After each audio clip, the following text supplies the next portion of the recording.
দর্শক আপনাদের সবাইকে শুভেচ্ছা। প্রথম আলোর আজকের বার্তা কক্ষে আপনারা এরই মধ্যে জানেন সারা দেশে আলোচনার কেন্দ্রে এখন গত ৬ মাসে সরকার কি করেছে। সরকার নিজেকে গতকাল সফল দাবি করেছে তার ৬ মাস পূর্তির দিনে, এবং বিরোধী দল জামায়াত ইসলামী আজকে সরকারের বেশ কিছু ত্রুটি এবং অস্বস্তির কথা জানিয়েছে সংবাদ সম্মেলন করে। এবং এই যে দুই দলের বিভিন্ন হিসেব নিকেশ, এর বাইরে আসলে পরিবর্তন কতটা দৃশ্যমান সেটি আমরা আজকে আলোচনা করব, জানার চেষ্টা করব আইন শৃঙ্খলা বাহিনীর যে অবস্থান সেটি কতটা স্বস্তি দিচ্ছে আমাদের, মব নির্মূল হয়েছে কিনা, একই সাথে দোষারোপ বা একচ্ছত্র আধিপত্যের যে রাজনীতি এবং ট্যাগিংয়ের রাজনীতি সেখান থেকে আমাদের রাজনৈতিক যে সংস্কৃতি সেটার কতটা পরিবর্তন হয়েছে। এই আলোচনায় রাজনৈতিক সংস্কৃতি পরিবর্তন কতটা হলো, আলোচনার এই শিরোনামে আলোচনার জন্য আমন্ত্রণ জানিয়েছি ঢাকা বিশ্ববিদ্যালয়ের অধ্যাপক ডক্টর কাজী মারুফুল ইসলামকে, এবং তার সঙ্গে থাকছে আজকের বার্তা কক্ষে আমি শামসুজ্জোহা।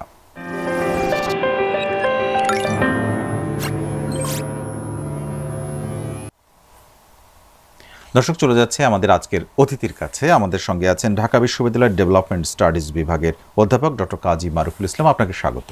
আপনাকে ধন্যবাদ।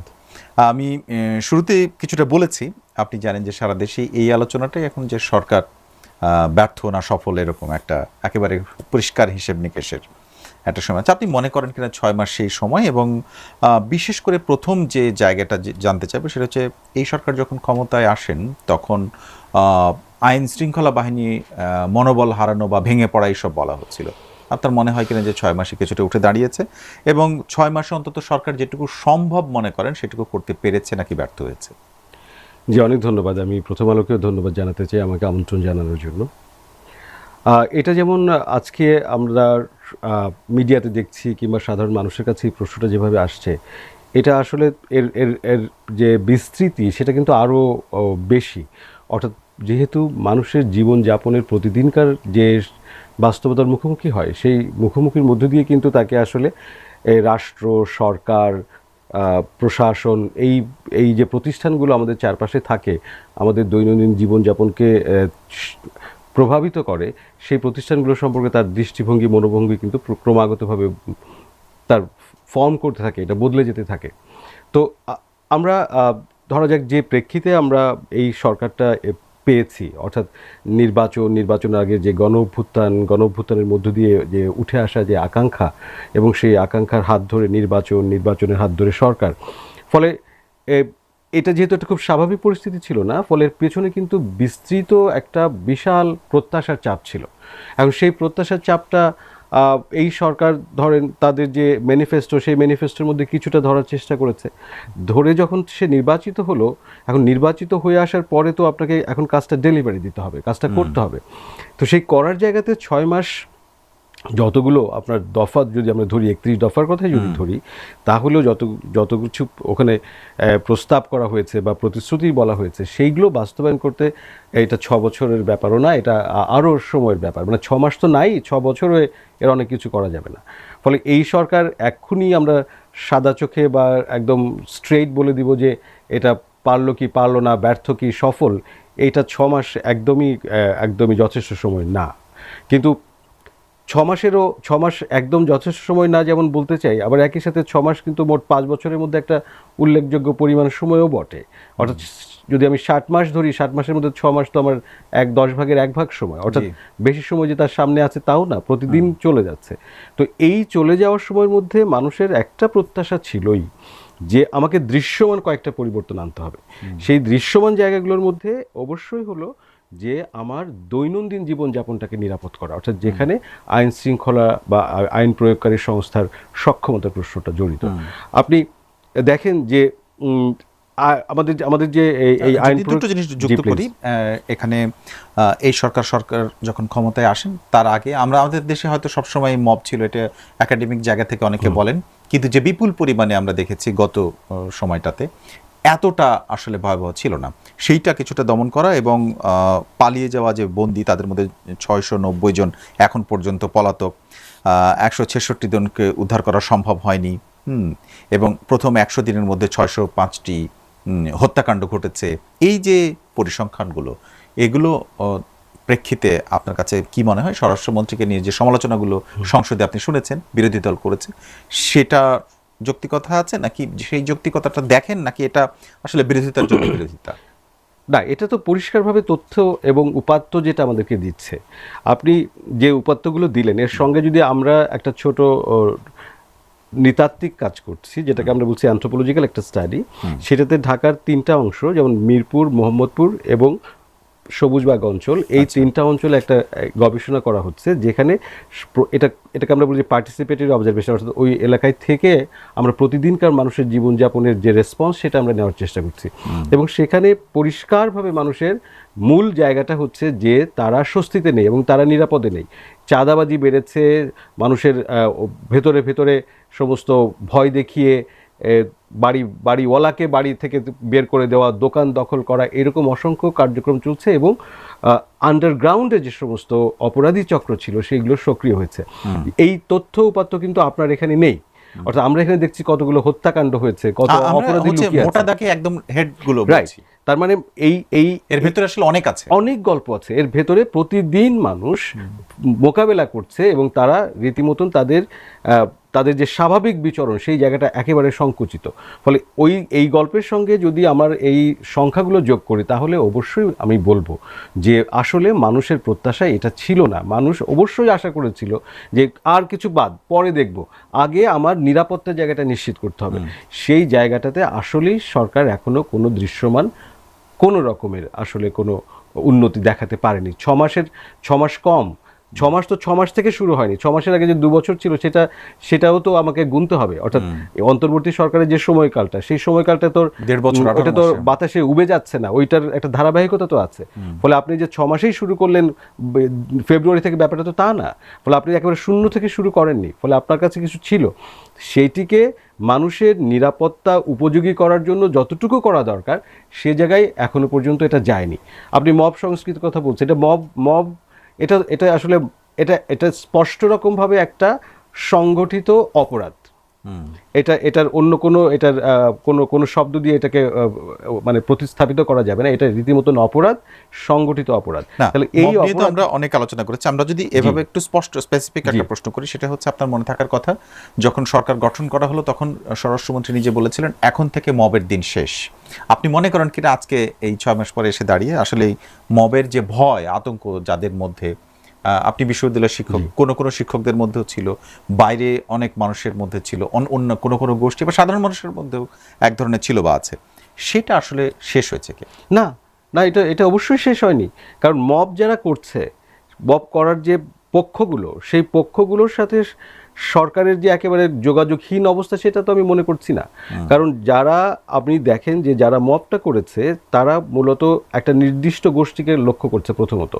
অর্থাৎ যারা মবটা সংগঠিত করছে তাদের মধ্যে উগ্র ডানপন্থী যে রাজনৈতিক সংগঠনগুলো রয়েছে তারা একটা অন্যতম একটা অংশ। এবং কখনো কখনো এই অংশগুলোর প্রধান যে আক্রমণের শিকার তারা হচ্ছে আপনার নারীরা, তাদের আক্রমণের শিকার, ভিন্ন জাতি পরিচয়ের মানুষ তারা আক্রমণের শিকার। এমনকি মূলত যে আপনার অপছন্দ তাকেই আমি কিন্তু আক্রমণ করার জন্য নিচ্ছি।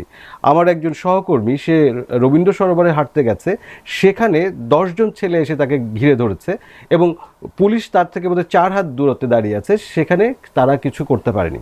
অর্থাৎ এখানে কিন্তু নিরেট একেবারেই ছিনতাই করাটাই উদ্দেশ্য, এবং সেটাকে একটা এইরকম সংস্কৃতির জায়গায় দেওয়া হচ্ছে, এরকম একটা মোড়ক দেওয়া হচ্ছে।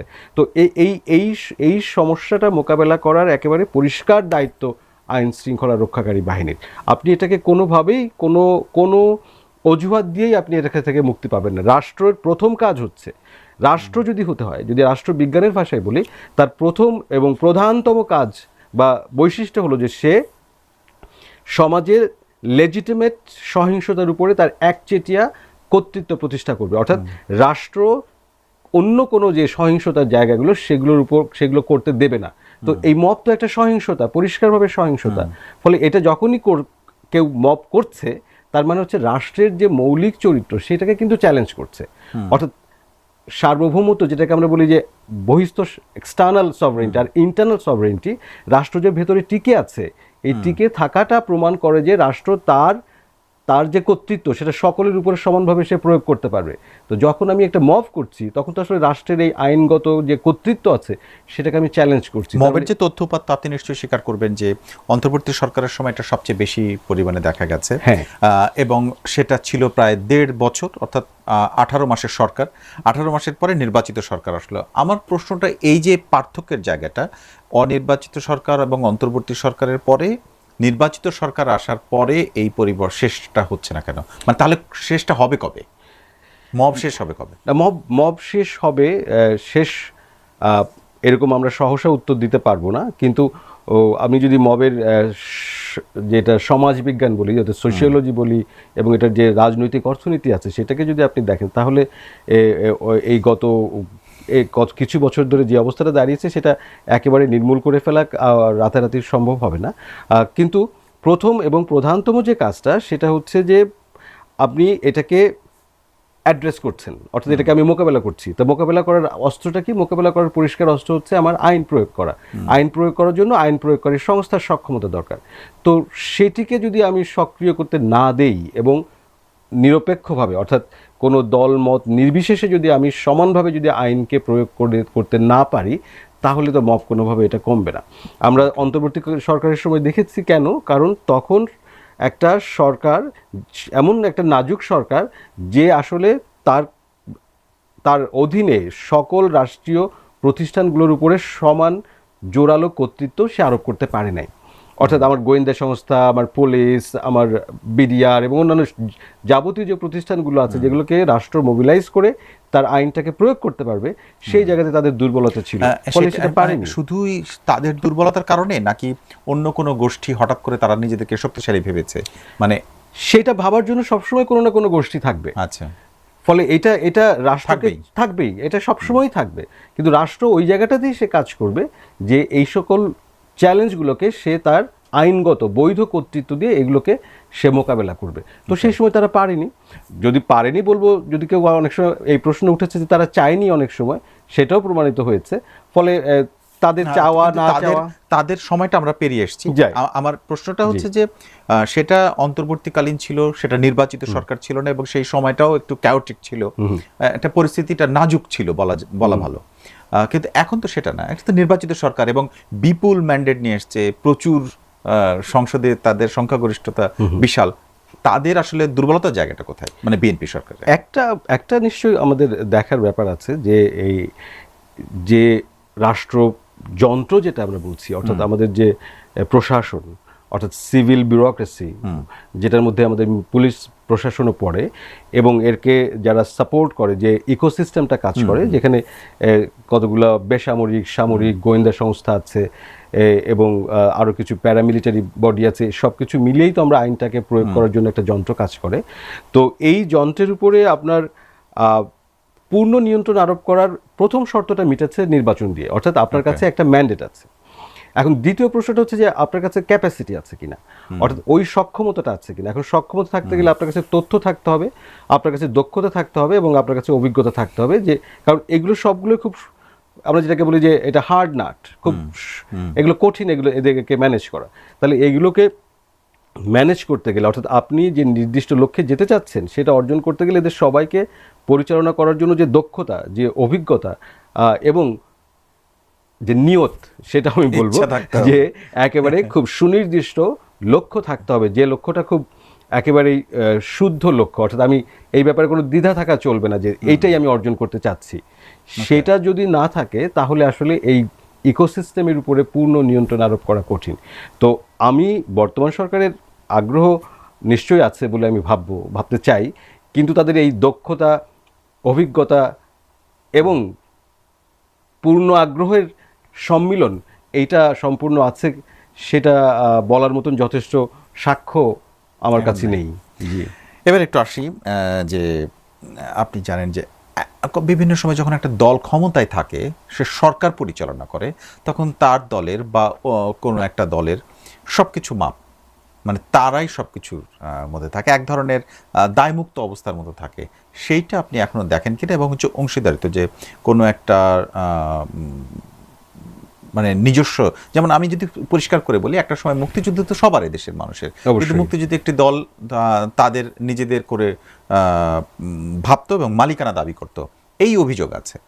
আবার এখন কি আপনার মনে হয় কিনা জুলাই অভ্যুত্থানেরও মালিকানা নিয়ে এক ধরনের আলোচনা হচ্ছে, তবে তারা তাদের নিজস্ব মনে করছে? এই যে সংস্কৃতি, মানে আজকে তো আমরা সংস্কৃতির জায়গাটাই আলাপ করছি, রাজনৈতিক এই সংস্কৃতির পরিবর্তন কি হলো তাহলে? আসলে রাজনৈতিক সংস্কৃতি হচ্ছে, যদি আমরা খুব টেক্সচুয়ালি বলি, যে রাষ্ট্র, সরকার, রাজনৈতিক প্রতিষ্ঠান এবং রাজনৈতিক আচরণ সম্পর্কে মানুষের যে দৃষ্টিভঙ্গি, মনোভঙ্গি, মূল্যবোধগুলো থাকে সেটা। তো এই দৃষ্টিভঙ্গি, মনোভঙ্গিগুলো যেমন হঠাৎ করে গড়ে ওঠে না, খুব সহসা বদলেও যায় না। যেমন অনেকগুলো একটা সময়ের ব্যাপার আছে, কিন্তু একই সাথে যদি ওরকম খুব বড় রকমের রাজনৈতিক অভিজ্ঞতার মধ্যে দিয়ে আমরা যাই, যেমন জুলাইয়ের আন্দোলন কিংবা আমাদের মহান মুক্তিযুদ্ধের কথা যদি বলি, এই টার্নিং পয়েন্টগুলো মানুষের রাজনৈতিক সংস্কৃতিতে একটা বড় রকমের পরিবর্তনের সূচনা করে। তো আমরা এই যে মালিকানার যে প্রসঙ্গটা আপনি দেখেছেন, যে এইটা দীর্ঘদিন ধরে কিন্তু চর্চিত হয়েছে। আমরা এর আগে দেখেছি যে মুক্তিযুদ্ধের মালিকানা, আমরা দেখেছি যে স্বাধীনতা ঘোষণার মালিকানা, আমরা দেখেছি আমাদের জাতীয় পরিচয়ের মালিকানা, এইগুলো নিয়ে আমাদের একটা বিতর্ক আমরা আসলে এড়াতে পারিনি। কিন্তু সেই পরিবর্তনের কথা বলেই তো অভ্যুত্থান হলো না, রাইট। এখন যে পরিবর্তনের কথাটা উঠেছে, সেই পরিবর্তনের যে মূল শক্তিটা, সেই মূল শক্তিটা কারা? সেই মূল শক্তিটা হচ্ছে এই দেশের সাধারণ মানুষ, অর্থাৎ শ্রমজীবী মানুষ, সাধারণ শিক্ষার্থী, অভিভাবক, ছোট দোকানদার, রিক্সা শ্রমিক। এরাই কিন্তু জুলাই গণ অভ্যুত্থান, এটা গণ অভ্যুত্থান, এরাই কিন্তু সেই গণ অংশ। এখন এই গণ অংশটা যখন বড় আন্দোলনটা শেষ হয়ে গেল, তখন এরা সব আবার বিচ্ছিন্ন নির্দিষ্ট এককে চলে গেছে, অর্থাৎ তারা সংগঠিত হয়নি।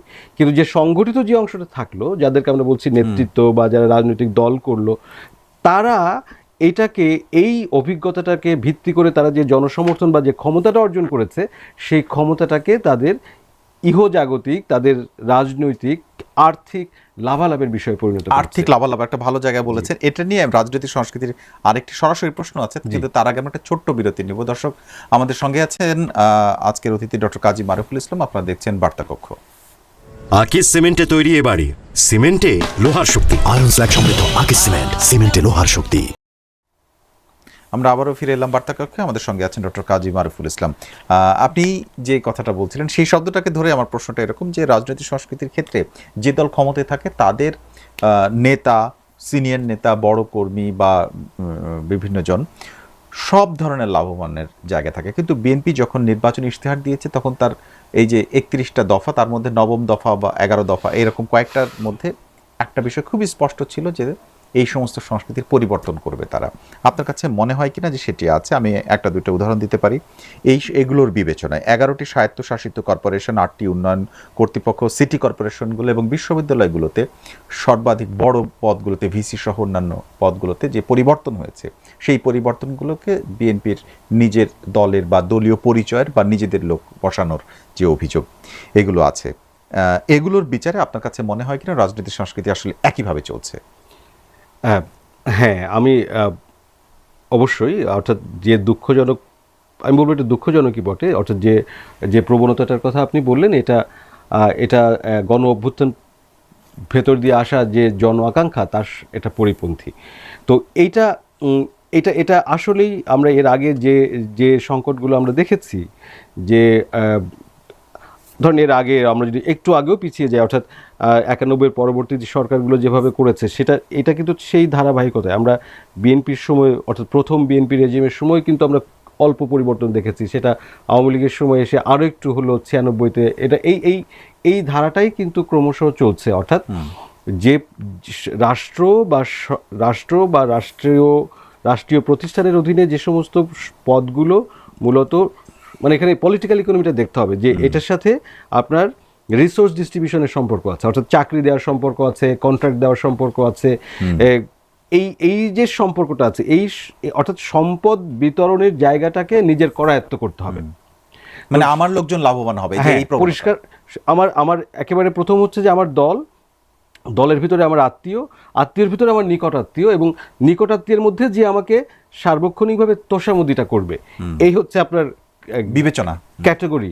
তো এইটাতে আসলে আমরা যেটাকে বলি যে প্যাট্রন ক্লায়েন্ট রিলেশনশিপ, যেটা আমাদের রাজনীতির একটা অন্যতম বৈশিষ্ট্য, যে আমরা কেউ প্রভু সাজি, অর্থাৎ যারা রাজনৈতিক ক্ষমতায় যায় এবং তারা তাদের প্রজাদের মধ্যে সে তাদের কিছু অনুগ্রহ বিতরণ করার এই বন্দোবস্তগুলো করেন এবং তারা ভাবেন যে এটা দিয়ে তারা একটা একটা একটা একটা নেটওয়ার্ক অফ লয়ালস, যদি আমরা বলি যে আমাদের মানে কি বলবো, যে এটা আমাদের একটা পথ, আমাদেরকে সমর্থনকারী একটা গোষ্ঠী তৈরি করব।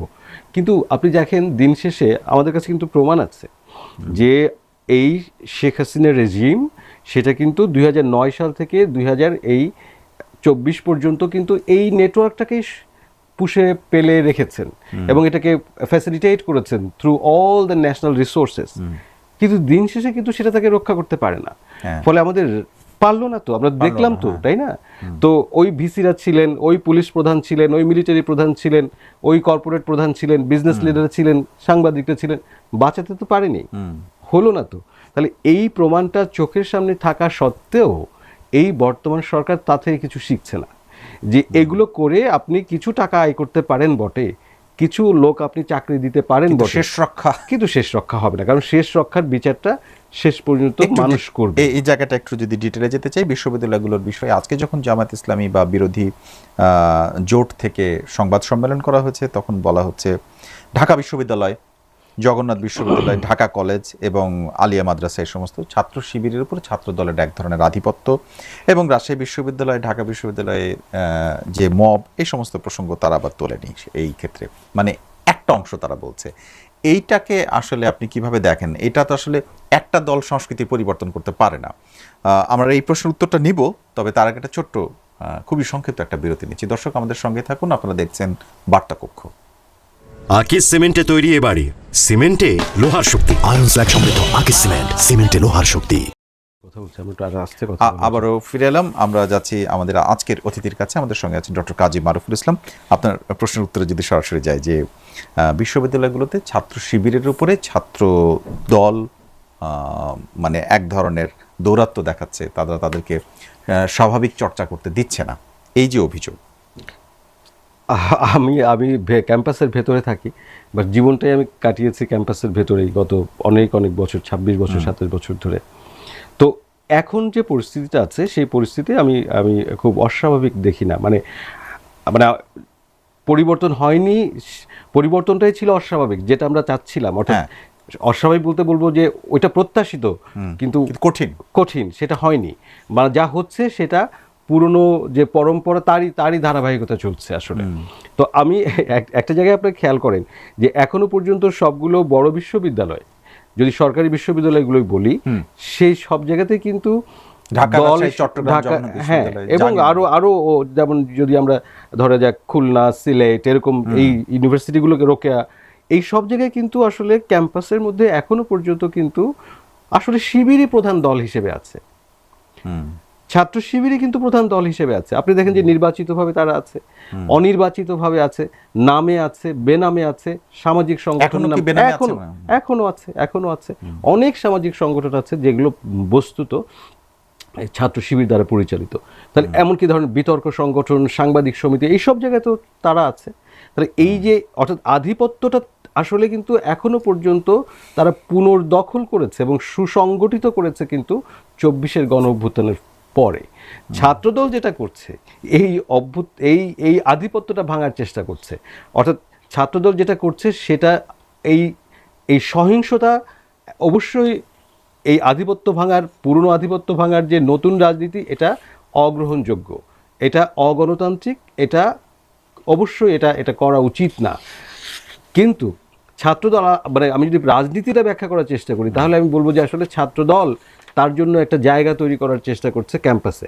কিন্তু এটাও অবশ্যই ভুল পদ্ধতি, যে আপনি আপনার আধিপত্য তৈরি করা, আপনার গায়ের জোর তৈরি করা, রাষ্ট্রের বা সরকারের থাকার যে সুবিধা, আইন শৃঙ্খলা রক্ষাকারী বাহিনী কিংবা বিশ্ববিদ্যালয় প্রশাসনের যে সমর্থন, সেই সমর্থন নিয়ে বাকিদের উপরে আক্রমণ করা, আধিপত্য তৈরি করার চেষ্টা করা, এইটাও আসলে বুমেরাংই হবে। এটা আপনি রাজনীতিকে রাজনীতি দিয়েই মোকাবেলা করতে হবে। অর্থাৎ যদি ওখানে শিবির থাকে, আপনার যদি বিকল্প রাজনীতি থাকে, তাহলে আপনি সেটা নিয়ে কাজ করেন।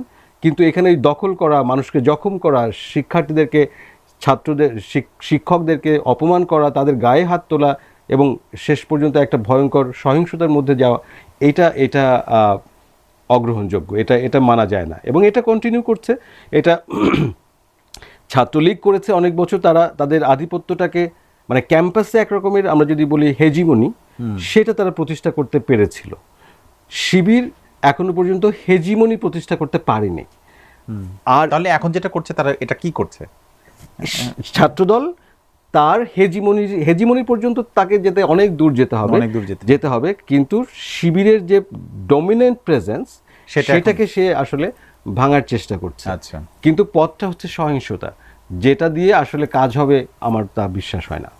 আচ্ছা, আমরা একটু অন্য প্রসঙ্গে, আমরা শেষের দিকে, তবে এই সরকারের বিভিন্ন দিক নিয়ে তো আলোচনা করছে। এবারে কয়েকটা একটু সরাসরি প্রশ্ন একটু সংক্ষিপ্ত যদি দেন, সেটি হচ্ছে নির্বাচনের আগে 3টি অগ্রাধিকারের কথাই সরকার বলেছিল। সরকার মানে বিএনপি তখন দল হিসেবে মানুষের সামনে নিয়ে এসেছিল। একটা হচ্ছে দ্রব্যমূল্য, আইন শৃঙ্খলার নিয়ন্ত্রণ, আর একটা হচ্ছে বিদ্যুৎ সরবরাহ। এই 3টি যে তারা নিজেরাই সেট করেছিল। আপনার কাছে মনে হয় কিনা যে এই সরকার আসার জন্য এই 6 মাসে অন্তত যে স্টেপসগুলো নেওয়া সম্ভব ছিল সেটা তারা নিতে পেরেছিল কিনা? 3টি ক্ষেত্র, দ্রব্যমূল্য, আইন শৃঙ্খলা এবং বিদ্যুৎ সরবরাহ। যদি প্রথমটাই বলি যে দ্রব্যমূল্যর ক্ষেত্রে আমি যদি মানে এটা তো নির্ভর করে হচ্ছে আমাদের মুদ্রানীতির উপরে। তো সে বিবেচনায় এই সর্বশেষ যে সুদের হার কমানোর যে ঘটনাটা ঘটেছে, এর আগ পর্যন্ত কিন্তু মুদ্রানীতি খানিকটা সংকোচনমুখী মুদ্রানীতি ছিল, অর্থাৎ বাজারে মূল্যস্ফীতিটা আসলে ওইরকম উল্লেখযোগ্য মাত্রায় সেটা বাড়েনি। মানে এটা তো বাড়তি আছেই এবং একটা স্বাভাবিক বাড়তি প্রবণতা আছে, কিন্তু তার উপরে এটা এক্সট্রাঅর্ডিনারিলি যে দ্রব্যমূল্যের জায়গা বেড়েছে তা না। এবং আমরা ঈদের সময় কিংবা তার আগে সরকারের কিছু পদক্ষেপ দেখেছি, এমনকি এবার বাজেটেও কতগুলো পদক্ষেপ আছে যে এই জায়গাটা কিছুটা হলেও তারা ম্যানেজ করতে পেরেছে। কিন্তু যদি আইন শৃঙ্খলার বিষয়, যদিও আমি আলাদা প্রশ্ন করেছি, যদি একটু এক লাইনে না, আইন শৃঙ্খলা রক্ষাকারী বা মানে আইন শৃঙ্খলা রক্ষার জায়গাতে কোনো উল্লেখযোগ্য কোনো তাদের মানে প্রতিশ্রুতি অনুযায়ী তার ধারে কাছেও যেতে পারেনি, এটা পরিষ্কার। কিন্তু বিদ্যুতের ক্ষেত্রে তারা বলেছে, এটা যদি একটু বড় করে বলেন, যে বিদ্যুতের ক্ষেত্রে তারা প্রতিশ্রুতি দিয়েছিল নিজে থেকে, সেখানে গ্যাস এবং বিদ্যুৎ দুইটার সংকট সামনে এসে হাজির হয়েছে কিনা? বিদ্যুৎ এবং মানে পুরো জ্বালানি ক্ষেত্রের ক্ষেত্রে আমরা দুটো জায়গার সংকটটা, একটা অবশ্যই অব্যবস্থাপনা আছে, যে ব্যবস্থাপনার পুরো দায়টা আমি এই সরকারকে দেব না, যে আসলে এটা যেহেতু এটা প্রাইভেট সেক্টরের মধ্যে এনগেজ ছিল, ফলে সেইটাকে ম্যানেজ করার জন্য যে যথেষ্ট সময় লাগবে সেটা সরকার আসলে পায়নি, মানে এই পুরো জ্বালানি খাতের জায়গাটা যদি বলি।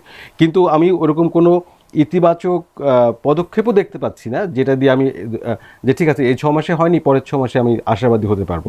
তবে তার সঙ্গে যেহেতু এই মধ্যপ্রাচ্যের যুদ্ধ এবং ইউক্রেনের যুদ্ধ, এই যে চাপগুলো যুক্ত হয়েছে, আন্তর্জাতিক যে চাপগুলো যুক্ত হয়েছে, তাতে আসলে তাদেরকে একটু স্পেস কমই পেয়েছে তারা। মানে এই জ্বালানি ক্ষেত্রের যে বিপর্যয়টা আমরা দেখছি, নিশ্চিতভাবে এখানে ভালো নেতৃত্ব, ভালো ব্যবস্থাপনার অভাব আছে সরকারের ইন্টারনাল, কিন্তু এক্সটার্নাল প্রেশারটাও আছে। তো সেইটাকেও মানে সেটাতেও তারা একটু সহানুভূতি পেতে পারে আমার কাছে মনে হয়।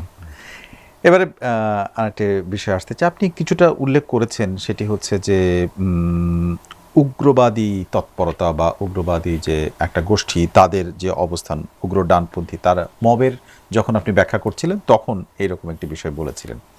এখন থেকে যদি পেছনে যায়, বিএনপি এর আগে যখন সরকারে এসেছিল সেটি 2001 সালে, তখন যে সমস্ত চ্যালেঞ্জ ছিল, এই বিদ্যুৎ সংকটের বিষয়টা তখন সামনে এসেছিল। তারপরে আইন শৃঙ্খলা পরিস্থিতি সবসময় এটা একটা চ্যালেঞ্জের ভেতর দিয়ে যায়, প্রতি সময় নতুন।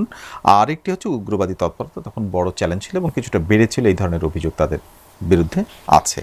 আপনার মনে হয় কিনা এতদিন পরে যখন আবার বিএনপি সরকার এসেছে, তো ওইটা ছিল খালেদা জিয়ার সরকার, এবার তার ছেলে তারেক রহমানের সরকার, হ্যাঁ, এই দুই সরকারের মধ্যে আপনি একই ধরনের পরিস্থিতি দেখেন কিনা, নাকি? আমি এই তুলনা করাটা ঠিক মনে করব না, যে কারণ আমরা সময়টাই আলাদা, যে সময় অবশ্যই 25 বছর প্রায় আলাদা। হ্যাঁ, একদম, মানে আমরা যে কনটেক্সটের মধ্যে ছিলাম সেটা আলাদা, সেটা দেশের ভেতরের যে প্রেক্ষিত সেটা আলাদা ছিল, আন্তর্জাতিক যে প্রেক্ষিত সেটা আলাদা ছিল, ফলে এই দুটোটা ঠিক দুটোর সময় তুলনাযোগ্য বলে আমার কাছে মনে হয় না। কিন্তু আমরা আমাদের বর্তমান সময়টাকেই দেখতে পারি, যে ধরা যাক আমরা উগ্রবাদিতার, যদি এখন এই উগ্রবাদ একটা রাজনৈতিক দর্শন এবং রাজনৈতিক চর্চা হিসেবে এবং তার সংগঠন গড়ে তোলা, এই পুরো জিনিসটা কিন্তু 6 মাসে হওয়া সম্ভব না। এটা একটা দীর্ঘ সময়ের ব্যাপার। এবং আমরা ধরেন আমরা এর আগে অর্থাৎ আওয়ামী লীগ সরকারের সময় আমরা দেখেছি যে অনেকগুলো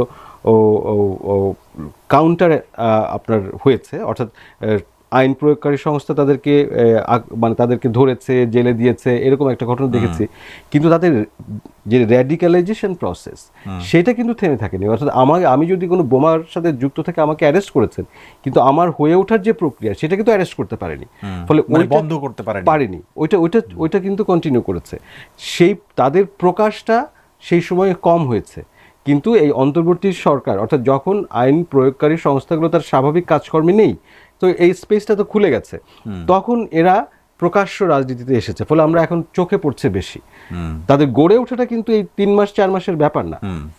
ঠিক একই রকমভাবে এই সরকারের কাছে আমি বলবো যে এটা প্রশ্রয় দেওয়ার ব্যাপার না, কিন্তু এই সরকারের সময় এটা বেশি করে প্রতিভাত হবে, এটা আরও প্রকাশ্যে আসবে। ফলে সরকার তার রাজনৈতিক অবস্থান যদি ঠিক রাখতে চায়, তাহলে ইমিডিয়েটলি তাকে খুব এইখানে বলবো যে মেটিকুলাস প্ল্যান দরকার, যে এটা একেবারে সুনির্দিষ্টভাবে খুব গোছানো পরিকল্পনা দরকার, যে আমি কিভাবে র্যাডিক্যালাইজেশন প্রসেসটাকে আমি এটা থামানোর চেষ্টা করব, ওটাকে কিভাবে মোকাবেলা করার চেষ্টা করব, এবং একই সাথে এই উপরে যে অপরাধগুলো হচ্ছে, অর্থাৎ আজকে যে সমস্ত সংগঠনগুলো হচ্ছে, প্রশিক্ষণগুলো হচ্ছে, সেই জায়গাগুলোকে আমি কিভাবে আমি বন্ধ করব। অর্থাৎ আইন প্রয়োগকারী সংস্থাকে অনেক বেশি স্মার্ট হয়ে অনেক বেশি সক্ষমতা দেখাতে হবে। এখন বিষয় হচ্ছে আপনি সেই সময়ের সাথে তুলনা করতে চান না 2001 সালের সাথে, কিন্তু যদি এভাবে বলি 2001 সালে এই জামাত ইসলাম সংসদে ছিল, কিন্তু বিএনপির সঙ্গে 4 দলীয় জোট হিসেবে ছিল, অর্থাৎ রাজনৈতিকভাবে সহযোগী দল ছিল, তাই তো? এখনকার একটা বড় পার্থক্য হচ্ছে জামাত সংসদে, কিন্তু জামাত বিএনপির বিরোধী, তাই না? এখন বিরোধী দল হিসেবে সংসদে আছে। এই পার্থক্যটা বিএনপিকে একটু মানে ঝামেলায় ফেলবে কিনা, মানে এটা দেখেন, আপনি হয়তো বিরোধী বলছেন, চ্যালেঞ্জ কি? আমি অতটা বিরোধী দেখছি না। ধরুন আপনার সাথে আমার মৈত্রী আছে গত 30 বছর 35 বছরের, হঠাৎ করে আমরা একেবারে শত্রু হয়ে যাব বা একেবারে প্রতিদ্বন্দ্বী হয়ে যাব, এটা খুব কঠিন। অর্থাৎ রাজনীতির যে তাদের যে চাওয়া বাংলাদেশ সম্পর্কে যে ভিশন, সেইখানে তো আমরা সম্প্রতি দেখলাম যে বিএনপি কিছুটা পার্থক্য তৈরি করেছে জামাতের সঙ্গে। তো তার প্রয়োগের জায়গাটাতে কতটুকু পার্থক্য তৈরি করতে পারবে আমি নিশ্চিত না। ফলে এই যে আমি যেটা মনে করি যে বিরোধিতাটা আমরা এখন দেখছি, এই বিরোধিতাটা খুব শক্তিশালী বিরোধিতাটা হবে না। কারণ হচ্ছে যে জামাতে ইসলাম, আমার এটা শেষ প্রশ্ন, মানে এর সাথে যদি একটু বড় করে বলেন এই উত্তরটা, মানে আমরা একেবারে অনুষ্ঠানের শেষের অংশে, আমার একটা আলাদা প্রশ্ন ছিল, এর সঙ্গে যদি বলেন জামাতের সাথে বিএনপির এই যে বিরোধিতা, এর মধ্যে এই 6 মাসে আমরা বেশ কয়েকটা সংসদের অধিবেশন দেখেছি। সংসদের যে কার্যকারিতা, সংসদের যে বলা হয় যে প্রাণ চঞ্চল সংসদ, সেইটা দেখেন একটা প্রাণ চঞ্চল্য একরকম, কিন্তু বিরোধিতাটা আসলে কার্যকর হচ্ছে কিনা দেশের মানুষের উপকারে, আপনি যতটুকু এ পর্যন্ত দেখেছেন যে কয়টা অধিবেশন? আমি এই সংসদের মধ্যে বৈশিষ্ট্যটা হচ্ছে যে যারা এসেছেন তারা প্রথমবার সংসদে এসেছেন, কিন্তু তাদের মধ্যে বিতর্কে আগ্রহ আছে। ফলে যে বিতর্কগুলো যতটুকু হয়েছে, সেটা বিতর্কগুলো হচ্ছে কিন্তু অর্থপূর্ণ বিতর্ক, এবং সেই বিতর্ককে যারা ট্রেজারিতে থাকবেন, অর্থাৎ যারা সরকারি দলে থাকবেন, তারা এটাকে গুণে তাদের নীতিতে পরিবর্তনের যে সংস্কৃতি, সেটা সেই পর্যন্ত আমরা পৌঁছাতে পারিনি। কিন্তু আমাদের এখানে এই বিতর্কটাই ছিল না অনেক দিন ধরে। ফলে এই বিতর্কটা শুরু হয়েছে। ধরেন যে নতুন ছেলেরা এসছে, কিংবা জামাত ইসলামীর কেউ, সবাই না, অল্প কয়েকজন যদিও, এবং বিএনপির সংসদ সদস্যদের মধ্যেও অনেকে কিন্তু তথ্য উপাত্ত দিয়ে কেউ বিতর্ক করার চেষ্টা করছেন, আলোচনায় অংশ নিচ্ছেন। ফলে এইটা আমি বলবো যে প্রথম 6 মাসের সংসদ হিসেবে কিন্তু তার কাজ খুব খারাপ না। অর্থাৎ আমি সেখানে খানিকটা আশাবাদী হতে চাই এখনো পর্যন্ত। তো কিন্তু এইটা এই সম্পর্কটাকে মাঠের রাজনীতিতে যদি আমরা দেখি, সেই জায়গায় কিন্তু একটা পার্থক্য থাকবে। তবে যদি সংসদটা কাজ করে, মানে যদি সংসদে বিতর্কের পরিবেশটা থাকে, তাহলে মাঠে আপনি অনেক বেশি দেখবেন না, মানে হস্টালিটি দেখবেন না, মানে এই সহিংসতাটা কম হবে। এটা পার্লামেন্টের মধ্যে যাবে। এবং এখনো যে মোডালিটি, তাতে জামাত ইসলামী বা এখন স্থিতিশীল রাজনীতিতেই তার লাভ, সেটাতেই যাবে। অর্থাৎ আপাতভাবে মুখে মুখে সে বিরোধিতা করবে, কিন্তু বস্তুত সে তার দল গোছাচ্ছে, তার টাকা পয়সা গোছাচ্ছে, তার পরে নির্বাচনের প্রস্তুতি নিচ্ছে। ফলে সে একটা রিজনেবল একটা স্টেবল পলিটি চাইবে। ফলে বিএনপি এ কারণে সে খুব বেশি যে এখানে নজর দিবে আমার তা মনে হয় না, কারণ বিএনপি এটা জানে এবং বিএনপিও তার যে রাজনৈতিক জায়গা সেই জায়গাগুলো গোছানোর চেষ্টা করবে বলেই আমার কাছে মনে হয়। অনেক ধন্যবাদ ডক্টর কাজী মারুফুল ইসলাম, আপনি সময় দিয়েছেন এবং আপনার আজকের বিশ্লেষণের জন্য আপনাদেরকে অনেক ধন্যবাদ। দর্শক, আমাদের সঙ্গে ছিলেন ঢাকা বিশ্ববিদ্যালয়ের অধ্যাপক ডক্টর কাজী মারুফুল ইসলাম। তার কাছ থেকে এই 6 মাসে বিএনপি কি করেছে, তার সঙ্গে সঙ্গে আমাদের যে রাজনৈতিক সংস্কৃতি সেটার কতটা পরিবর্তন হয়েছে, এই আলোচনায় আজকে আমরা করেছি। সরকারের 180 দিনের আরও অনেক রিপোর্ট লেখা এবং আলোচনা আপনারা দেখছেন আমাদের এই আয়োজন বার্তাকক্ষে, এছাড়াও প্রথমআলো.com-এর বিভিন্ন লেখায় এবং আপে। আপনারা একই সাথে আপনাদের আমন্ত্রণ জানাচ্ছে আমাদের সোশ্যাল মিডিয়া প্ল্যাটফর্ম ফেসবুক এবং ইউটিউবে। আপনাদের সবাইকে ধন্যবাদ আজ যারা সঙ্গে ছিলেন আজকের বার্তাকক্ষে। আকিজ সিমেন্টে তৈরি এ বাড়ি, সিমেন্টে লোহার শক্তি। আয়রন স্ল্যাগ সমৃদ্ধ আকিজ সিমেন্ট, সিমেন্টে লোহার শক্তি।